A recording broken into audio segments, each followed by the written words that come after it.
আজকের আকাশে অনেক তারা, দিন ছিল সূর্যে ভরা।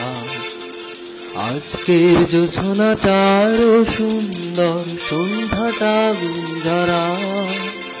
আজকের পৃথিবী তোমার জন্য ভরে থাকা ভালো লাগা। মুখরিত হবে দিন গানে গানে আগামীর সম্ভাবনা। তুমি এই দিনে পৃথিবীতে এসেছো, শুভেচ্ছা তোমার। তাই অনাগত ক্ষণ হোক আর সুন্দর, উজ্জ্বল দিন কামনা। আজ জন্মদিন তোমার।